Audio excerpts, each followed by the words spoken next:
Sud Radio, comment va la planète? Bonjour Morad Tabouche. Bonjour Jean-Marie. Réalisateur de la série Sale temps pour la planète, ça c'est sur France 5. Vous êtes aussi le fondateur de cette chaîne 2 degrés de plus. Morad, vous continuez à arpenter la France et la semaine dernière, vous étiez dans le nord-est.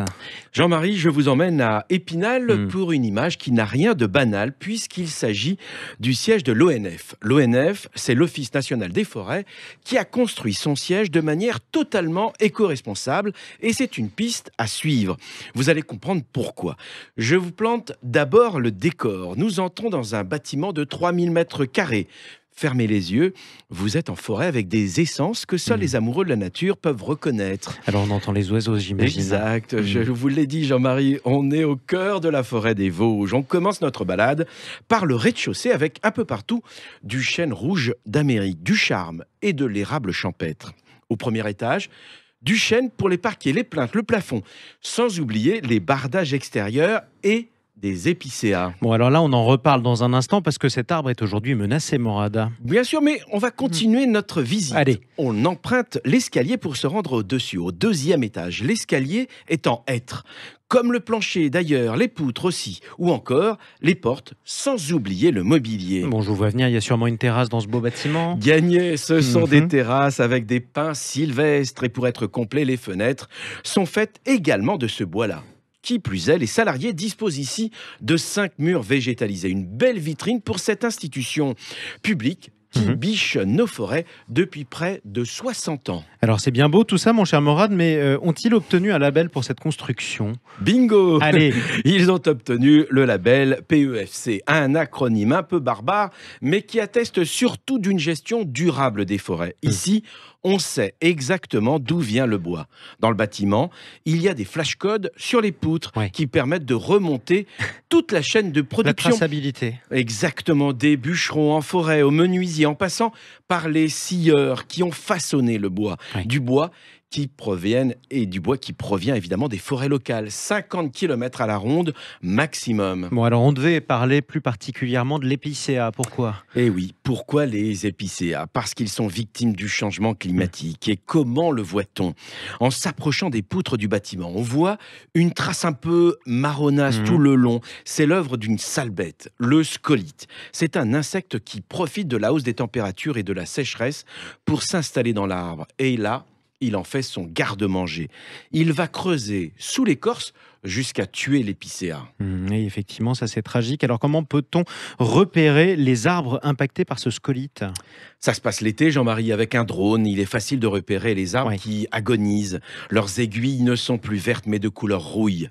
Pour les forestiers que j'ai rencontrés, c'est terrible.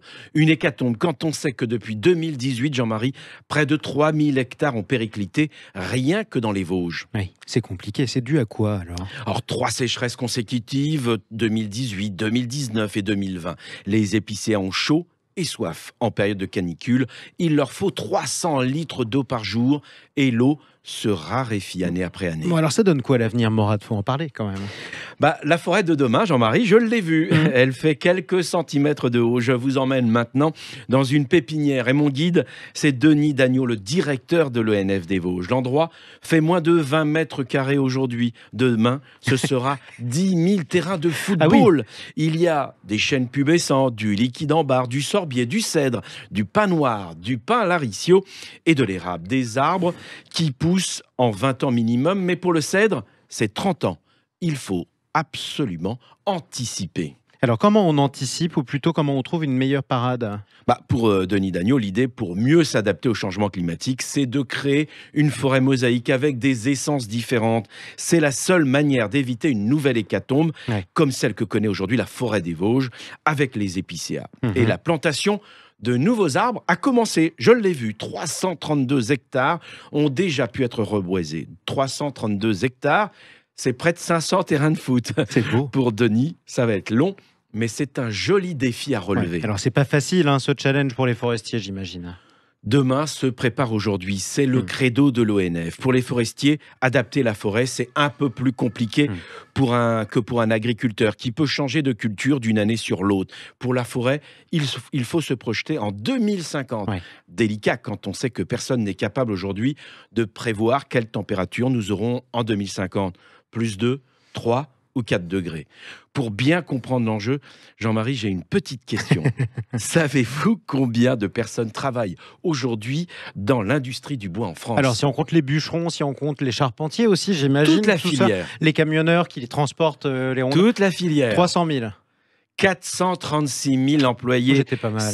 C'est pas mal, vous étiez prêts. C'est 2 fois plus que le secteur automobile. Je pense que les candidats à la présidentielle devraient penser à parler de la forêt. Demain se prépare aujourd'hui. Surtout qu'il n'y a pas plus renouvelable que le bois. Effectivement. Merci beaucoup, Morad Aïtabouche. Merci Jean-Marie. Réalisateur de la série Sale temps pour la planète, ça c'est sur France 5 et fondateur de cette chaîne 2 degrés de plus.